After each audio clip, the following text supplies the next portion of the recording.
네, 안녕하세요. 다양한 의사소통 방법 강의를 맡게 된 언어치료사 김정은입니다. 이 시간에는 보완대체 의사소통에 대해 알아보고 보완대체 의사소통을 실제 사례를 통해서 어떻게 적용하는지 살펴보겠습니다.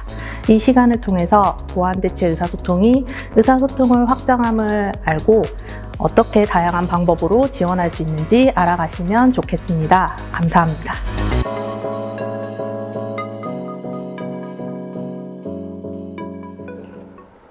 먼저 AAC에 대해서 무엇인지 알아보겠습니다. AAC는 보완대체 의사소통의 영어 약자입니다. 여기 화면을 보시면 3개의 단어로 이루어져 있는 것을 볼 수 있습니다. 첫 번째 단어인 보완을 보자면 의사소통을 보완해준다는 의미입니다. 내가 말로 의사소통을 할 수 있는데 말이 불완전하고 그리고 발음이 좋지 않거나 명확하지 않아서 적절히 의사소통이 어려울 때 보완하여 의사소통할 수 있게 도와준다는 것입니다. 그리고 두 번째 단어인 대체는 의사소통을 대체해준다는 의미입니다. 내가 말로 의사소통을 할 수 없을 때 다른 방법을 통해서 대체할 수 있게 해준다는 것입니다. 마지막 단어는 의사소통입니다.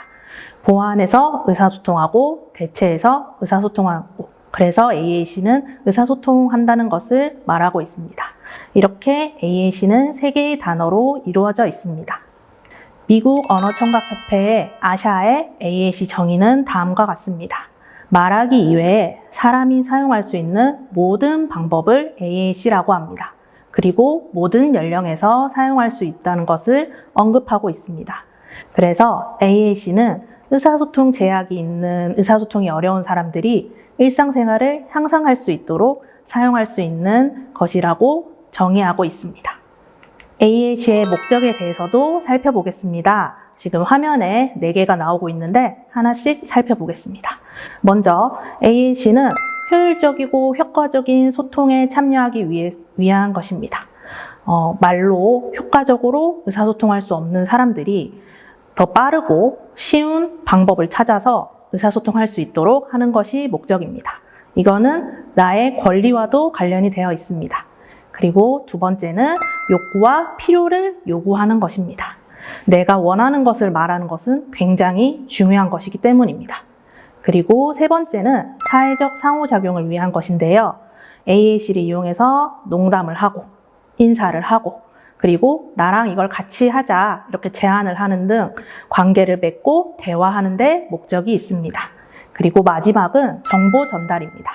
정보 전달은 내 느낌, 내 생각을 전달하는 것입니다. 이것은 두 번째 욕구, 필요, 요청을 넘어선 그런 정보 전달이고요. 이런 정보를 전달하는 것도 하나의 목적이 됩니다. 그래서 AAC는 결국 AAC를 이용해서 효과적으로 표현하고 그런 표현을 통해서 사회적인 친밀감을 발전시키고 결국에는 세상과 연결하기 위해 AAC를 사용한다고 볼 수 있습니다.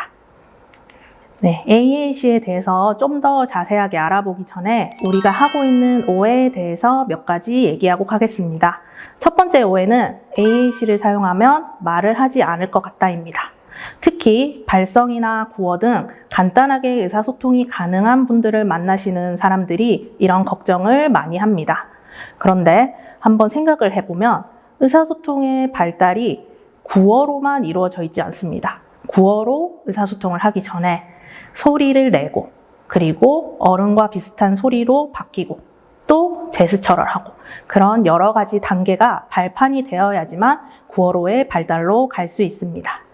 그래서 그런 발판을 AAC가 할 수 있습니다. 그리고 AAC를 사용하면 구어가 촉진된다는 연구들도 많이 있습니다. 여기서 일상생활에서 볼 수 있는 예를 한번 들어보겠습니다. 7살짜리 어린아이가 있다고 봅시다. 이 친구는 구체적인 표현은 못하지만 간단하게 발성하고 그리고 쉬운 소리는 잘 낼 수 있다고 생각을 해봅시다. 예를 들어서 엄마, 아빠, 네, 아니요, 같이 발음하기 쉽고 친숙하게 들은 단어들은 할 수 있는데 그 이상의 표현은 어려운 친구라고 생각을 해봅시다. 이 친구가 놀이터에 가고 싶습니다. 그런데 이 친구는 놀이터라는 발음을 하기도 어렵고 놀이터, 어렵고 놀이터 가요라고 표현을 하기도 어렵습니다. 그래서 옆에 있는 어른이나 양육자에게 옷을 당기면서 표현을 합니다. 그런데 이 어른은 이 친구가 이걸 당기는 게 놀이터인지 화장실인지 확실하게 알 수가 없어요. 그래서 어른이 이제 이 7살짜리 아이를 보면서 화장실 갈래? 뭐 물 마시고 싶어? 아니면 뭐 과자 줄까? 이런 식으로 계속 스무고개를 통해서 계속 질문하고 이 친구가 아니라고 하면 또 질문하고 이런 식으로 스무고개 계속 수수께끼로 대화하게 됩니다. 이렇게 되면 7살 어린이가 그렇게 막 기다리는 게 잘 되지 않잖아요. 그러다 보면 7살 친구는 의사소통을 포기하게 되고 이런 성공적인 의사소통 경험을 얻기가 어려워집니다.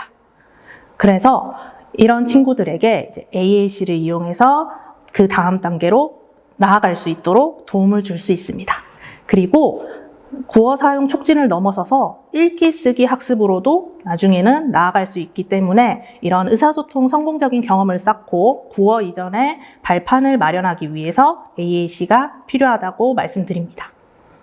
두 번째 오해는 AAC를 사용할 수 있는 나이가 있나요? 입니다. 어린 친구들의 양육자분들이 오셔가지고 우리 아이는 아직 말도 안 하고 애기인데 벌써부터 AAC를 하면 괜찮을까요? 하고 물어보는 분들이 많습니다.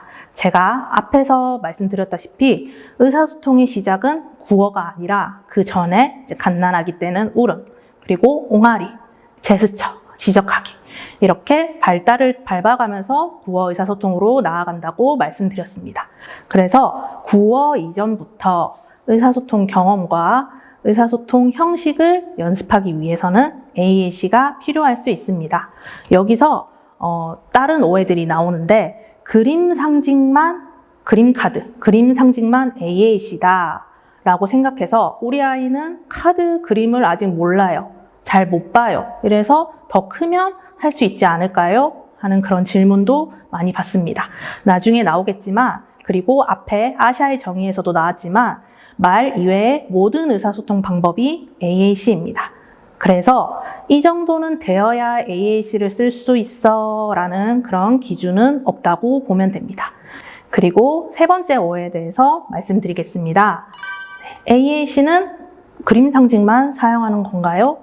아까 두 번째 오해에서도 제가 말씀드렸다시피 AAC는 그림 상징만 나타내는 것이 아닙니다. 저희가 AAC라고 딱 하면 뭔가 의사소통판에 A4 용지 하나에 사진들이 붙어 있는 거, 그림들이 붙어 있는 거, 그리고 태블릿 안에 그림들이 들어가 있는 그런 것들을 생각하는 게 좀 많은데요. 아까 제가 앞에서도 얘기했고 계속 얘기하는 것처럼 AAC는 그림 상징이 아니라 의사소통하는 말 이외의 모든 방식을 말합니다.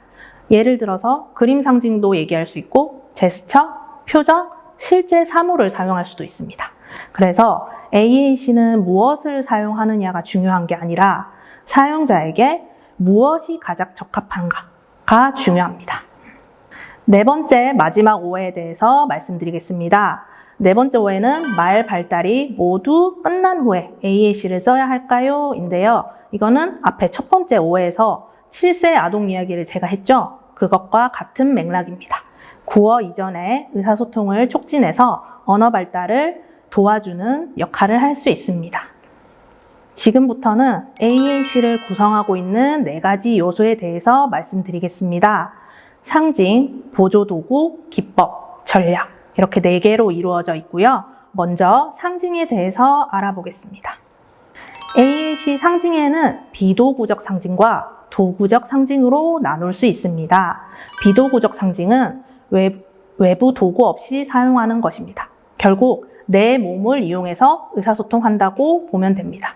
예를 들어 표정, 몸짓, 제스처, 그리고 눈 응시, 더 가서 눈 깜빡임까지 비도구적 상징으로 볼 수 있습니다. 예를 들어서 내가 주세요 제스처를 하는 것, 그리고 가리켜서 무언가를 요구를 하는 것, 이건 모두 비도구적 상징으로 볼 수 있습니다. 비도구적 상징 중에 예시로 손담을 소개해 드리겠습니다. 손담은 중도 중복장애 학생들의 의사소통을 위해서 국립특수교육원에서 개발한 몸짓 상징입니다. 여기 화면에 나와 있는 것처럼 먹어요, 마셔요, 같이 기본적인 의사 표현도 있고 200개가 넘는 표현이 있습니다. 우리가 사회적으로 약속해서 사용하는 관습적인 제스처를 넘어서 필요한 어휘를 표현할 수 있도록 몸집 상징을 개발하여 체계화한 것입니다. 사회적인 약속으로 사용하는 관습적인 제스처에는 우리가 어릴 때부터 자주 사용하는 주세요나 안녕 인사나 아니야 같은 몇 가지가 있는데 이걸 넘어서서 표현할 수 있도록 하는 그런 비도구적 상징입니다. 상징의 두 번째로 도구적 상징에 대해서 말씀드리겠습니다. 도구적 상징은 외부 도구를 활용하는 방식입니다. 그림 화면에 나와 있는 것처럼 사물을 붙인 카드로도 사용할 수 있고 그림 상징, 글자를 지적하는 것까지 도구적 상징으로 볼 수 있습니다. AAC의 구성 요소 중 두 번째인 보조 도구에 대해서 설명드리겠습니다. 보조 도구는 표현을 담아내는 도구라고 생각하시면 됩니다. AAC 보조 도구는 단독으로 하나만 사용할 수도 있고요. 여러 가지를 조합하여서 사용할 수도 있습니다. 사용자의 환경이나 사용자의 상황에 따라서 단독으로 사용하거나 조합하여 사용할 수 있습니다. AAC 보조 도구는 비전자식 도구와 전자식 도구로 나눌 수 있습니다. 먼저 비전자식 도구는 전자가 필요하지 않은 도구들을 말합니다.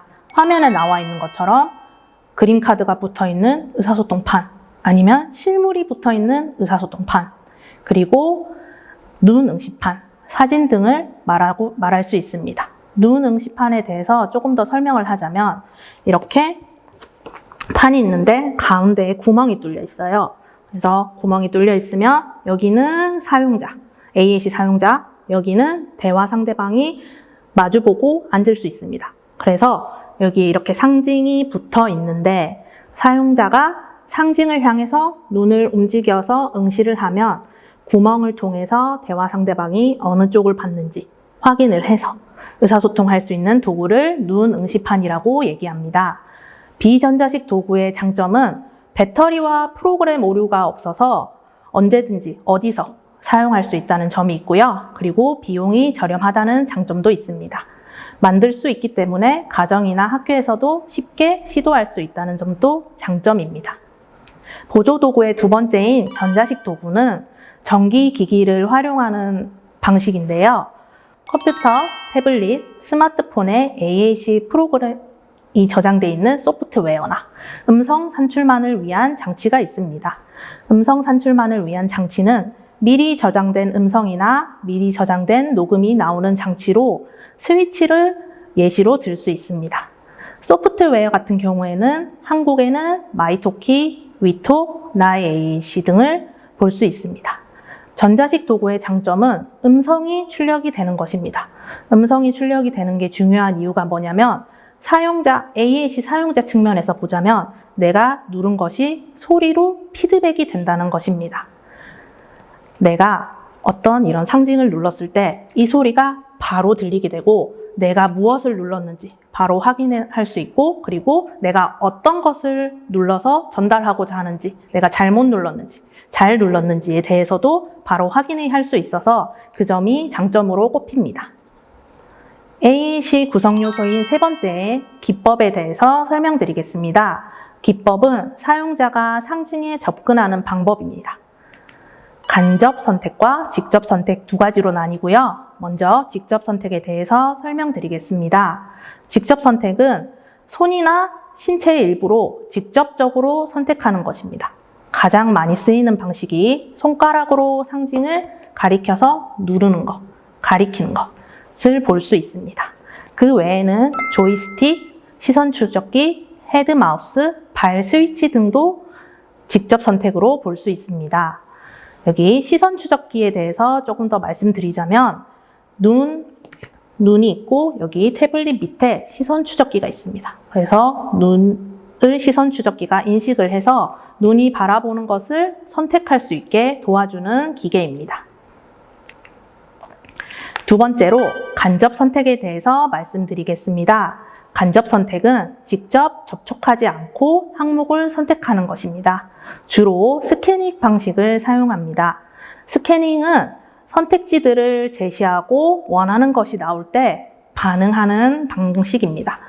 선택지들을 제시하는 방법에는 몇 가지가 있는데 예를 몇 개 들자면 판이 있으면 만약에 1번, 2번, 3번, 4번 밑에 줄에 5번, 6번, 7번, 8번 이렇게 상징이 8개가 있다고 한번 상상을 해보세요.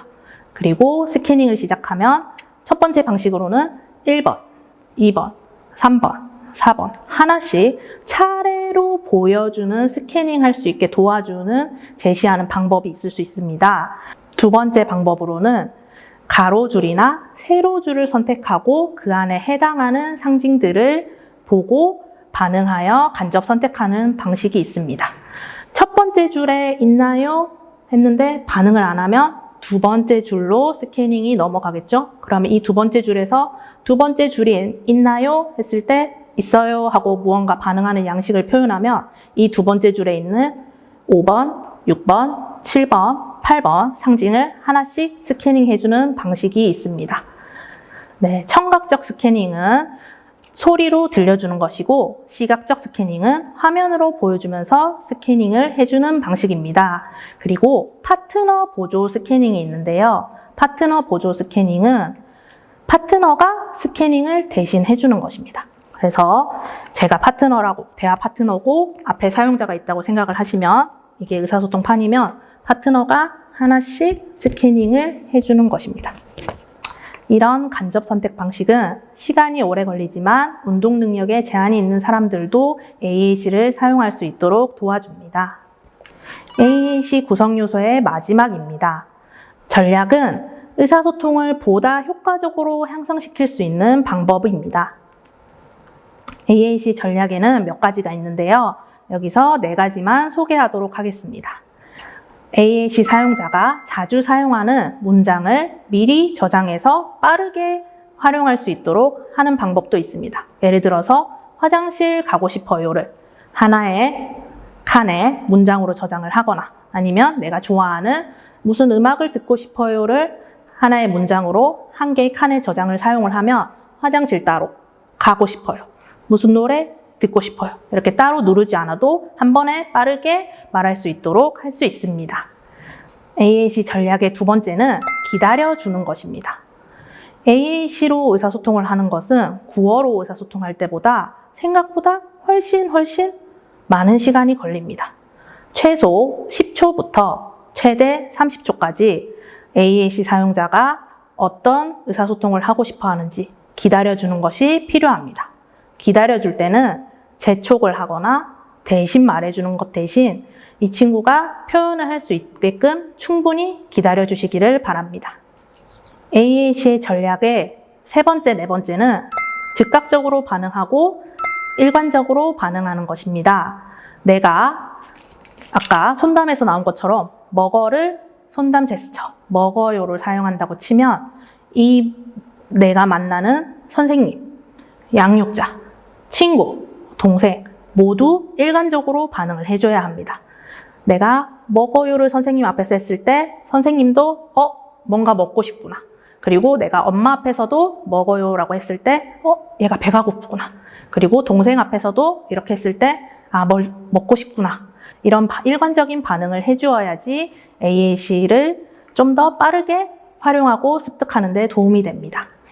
그리고 마지막 전략으로 대화 상대방도 AAC를 사용을 해야 합니다. 대화 상대방이 AAC 사용자의 태블릿이나 의사소통판을 두고 같이 공유하여 사용하면 좋습니다. 이때 공유하여 같은 AAC로 사용을 하고 같은 AAC로 대화를 하면 좋은 점은 동기가 향상이 된다는 것입니다. 내가 AAC를 쓰는데 나랑 같이 이야기하는 사람도 내가 좋아하는 사람도 AAC를 쓰네? 그러면 동기가 향상이 되겠죠? 더 말하고 싶고. 그리고 AAC 사용자가 쓰는 AAC를 확장시켜 줄 수도 있습니다. 사용자가 예를 들어서 음식의 범주 안에 있는 단어들만 너무 사용한다 하면 내가 사용자의 AAC를 같이 쓰면서 너는 음식을 좋아하는구나. 나는 동물을 좋아해. 하면서 내가 쓰는 방법, 내가 이런 상황에서는 이런 단어도 쓸 수 있어 라는 것을 알려줄 수 있어서 다양하게 배우는 데 도움이 됩니다. 지금부터는 AAC를 실제 적용한 사례에 대해서 말씀드리겠습니다. 사례는 4가지고요. 먼저 첫 번째 사례는 고1 뇌성마비 학생의 사례입니다. 이 학생은 휠체어를 타는 학생이고 손으로 지적하기가 가능한 학생이었습니다. 정확하게 딱 지적하기는 어려웠지만 미세한 조절 어렵지만 손으로 지적해서 표현할 수 있는 학생이었습니다. 이 학생은 일상적인 지시 따르기도 되고 발성과 행동으로 간단히 표현도 가능했습니다. 예를 들어 말씀드리자면 누군가를 부를 때 해서 부를 수는 있었습니다. 그러나 누구를 구체적으로 부르는 것은 어려웠습니다. 엄마, 할머니 이렇게는 어렵고 로 누군가를 부를 수 있었고 그리고 무언가를 가리켜서 요구도 할 수 있었습니다. 그런데 무언가를 가리켜서 요구는 하지만 어떤 거를 구체적으로 가리키는지는 표현하는 것이 어려웠습니다. 그래서 이 친구가 처음 왔을 때 팀 접근을 시도를 했습니다. 뇌성마비 학생이다 보니 자세 조절이 필요했습니다. 여기서 자세 조절이란 저는 이제 자세 조절을 연습하는 것이 아니라 의사소통을 연습하는 것이기 때문에 의사소통에 집중할 수 있는 자세 조절을 말합니다. 그래서 이 학생과 같이 수업을 하고 있는 물리치료 선생님과 함께 접근하여 이 학생이 AAC를 쓰기 쉬운 자세를 같이 논의했고 이 학생이 의사소통에 좀 더 집중할 수 있는 자세를 찾아서 수업을 진행하였습니다. 그리고 아까 AAC 전략에서 나왔던 것처럼 대화 상대방인 저도 그 학생의 AAC를 공유해서 사용을 하였습니다. 결과적으로는 구체적인 표현을 AAC로 할 수 있게 되었고요. 구체적인 표현으로는 카페 가고 싶을 때 카페, 그리고 누가 힘들겠어 물어봤을 때 친구, 이런 명칭을 구체적으로 나의 AAC를 이용해서 표현할 수 있게 되었고요. 그리고 2-3가지 상징을 조합해서 표현할 수도 있게 되었습니다. 예를 들어서 화장실 가고 싶어요. 아니면 선생님 졌어요. 이런 식으로 대화 중에 상징을 조합하여서 표현할 수 있게끔 발달하였습니다. 그리고 제가 아까 대화 상대방인 저도 같이 AAC를 썼다고 말씀드렸는데 그렇게 쓰다 보니 이 친구가 저에게 물어볼 게 있거나 제 대답이 궁금할 때는 자신의 AAC를 잡고 저에게 선생님이 말해보세요 하고 대화를 주는 모습까지 관찰할 수 있었습니다.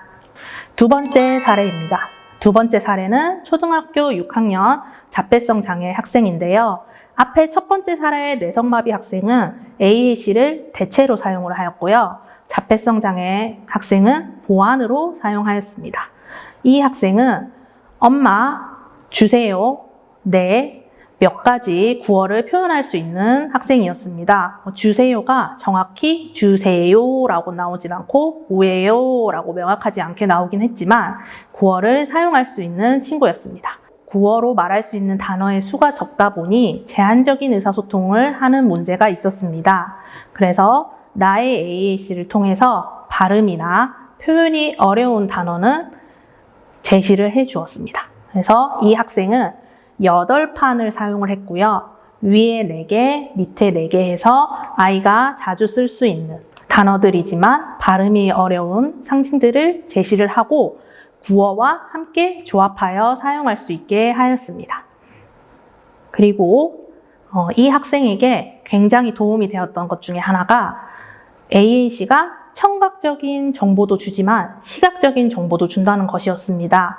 이 말의 의미는 청각적인 정보는 말이고 시각적인 정보는 보는 것인데 이 학생이 청각적인 정보만 들었을 때는 조금 어렵고 언어 이해가 어렵고 여기 듣고 내가 표현을 하는 게 좀 어려웠는데 시각적인 정보까지 더해지자 이해가 쉬워지면서 조금 더 자발적으로 자신 있게 표현하기 시작했다는 것입니다.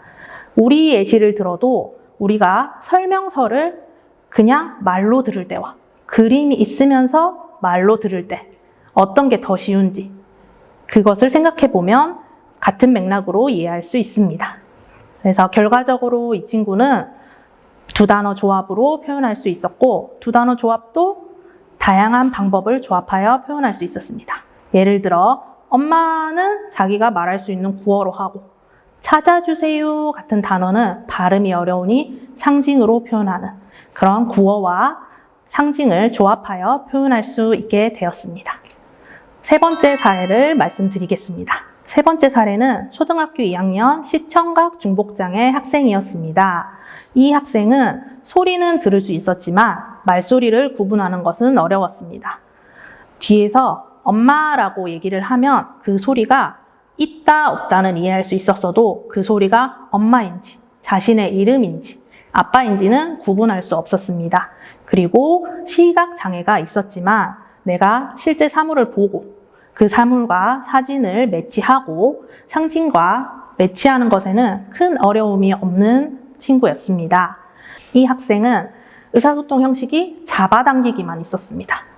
엄마를 부를 때도 엄마를 잡아당기고 뭔가 배고플 때도 요구할 때도 잡아당기고 싫을 때도 잡아당기고 모든 의사소통을 잡아당기기로 하는 학생이었습니다.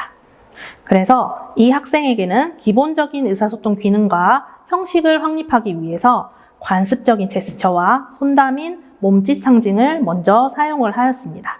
그래서 내가 잡아당길 때는 엄마가 이게 무슨 의미야? 라고 계속 물어보고 아니면 결국에는 엄마가 이해하지 못하는 경우가 많았는데 내가 관습적인 제스처나 상징으로 구체적으로 표현을 하자 엄마가 한 번에 알아듣는구나. 내가 먹어요를 했더니 뭔가 간식을 주는구나. 이거를 알게 되자 일반적으로 집에서도 먹어요를 사용하기 시작했고 학교에서도 외부에서도 일반화하여 사용하기 시작했습니다.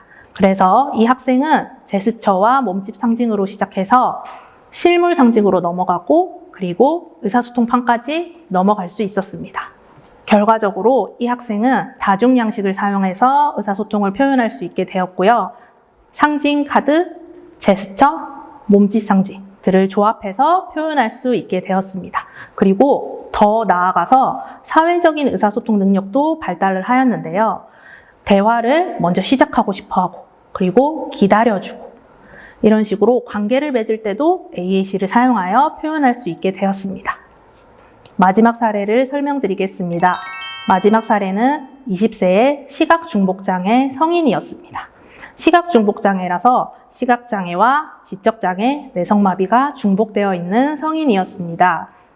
이 성인을 처음에 관찰했을 때 주세요, 듣고 싶어요를 발성이나 제스처로 할 수 있었지만 일관적이지 않아서 친숙한 사람도 어떨 때는 이해하고 어떨 때는 이해하지 못하는 경우가 많았습니다. 시각장애가 있어서 앞이 보이지 않기 때문에 청각적 스캐닝으로 접근을 하였고요. 일관적으로 소리, 자기가 선호하는 활동을 하나씩 들려주고 그 선호하는 활동이 맞으면 이게 맞아요 라는 대답 방식을 만들어서 같이 활동하였습니다. 이 성인과는 이게 맞아요 라는 것을 내 손을 잡는 방식으로 활용하였습니다. 그래서 제가 선호하는 활동을 하나씩 들려주면 노래 듣고 싶어요, 클레이 하고 싶어요 하면 듣고 이게 맞아요 하면 대답하는 방식으로 활동을 하였고요. 결과적으로 의사소통 동기가 매우 높아졌습니다. 자기가 표현하고 싶을 때 상대방의 손을 찾는 경우가 굉장히 많아졌고요. 그러면서 내가 표현하고 싶어요 라는 것을 많이 전달할 수 있게 되었습니다. 이상으로 강의를 마치겠습니다. 이 강의를 통해서 보완대체 의사소통이 다양한 사람들에게 적용될 수 있음을 알게 되셨으면 좋겠습니다. 감사합니다.